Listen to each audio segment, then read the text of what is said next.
नमस्कार विद्यार्थी मित्रांनो, बघा हे जे गणित दिलेलं आहे आपल्याला ते कशावर आहे? दुकानदार जेव्हा चुकीचं माप वापरतात म्हणजे वजन कमी करून वापरतात त्याच्यावर आधारित हे गणित आहे. ते वजन कमी वापरलं की त्यांना फायदा होतो. तो कसा होतो ते बघायचं आपल्याला. बघा, एक फसवा दुकानदार एक वस्तू खरेदी किमतीलाच विकण्याचा दावा करतो. म्हणजे तो काय म्हणतोय, मला आलेल्या किमतीलाच मी तुम्हाला देलोय. असं शक्य आहे का मित्रांनो? आलेल्या किमतीलाच देणं? बरं, देत बी असेल जवळच्याला देईल, पण त्याला फायदा काय आहे का त्याच्यामध्ये? नाही. मग तो काय करतो?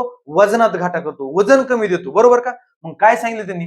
परंतु वजन करताना 30% वजन कमी लावतो. वजन कमी केलं म्हणजे त्याचा माल पुढे कमी गेला, त्याला फायदाच, कारण आगाऊ पैसे भेटायचे ना त्याला. पैसे माल न देता त्याला पैसे भेटायचे. मग त्याचा शेकडा नफा किती असं आपल्याला विचारले. बघा मित्रांनो, नफा म्हणजे काय असतो? आपली खरेदी किंमत, खरेदी किमतीच्या वर नफा गुणिले 100, बरोबर का?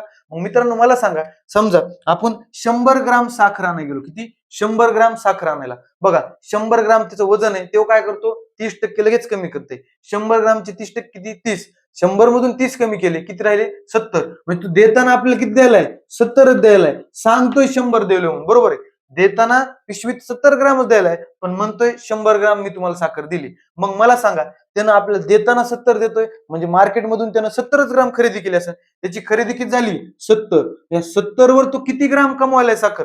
70 वर 30 ग्राम आणखी जास्त त्याचे पैसे कमवायलाय. म्हणजे किती झाला फायदा? 30 ग्रामचा. आणि टक्क्यामध्ये, शेकड्यामध्ये काढायचे म्हणजे गुणिले 100. चला मग कॅल्क्युलेशन करूया. शून्य कटला, शून्य कटला, काय झालं? 3 गुणिले 100 म्हणजे 300. 300 छेद 7. आता काटाकाटी करा. 7 एक 7, 7 चोक 28, उरले किती? 2. 7 दुने 14, उरले 6. आता पॉइंट देऊया. 60 झाले. 7 8 56, उरले 4, आणखी एक शून्य. 7 5 35. मित्रांनो उत्तर काय आलं?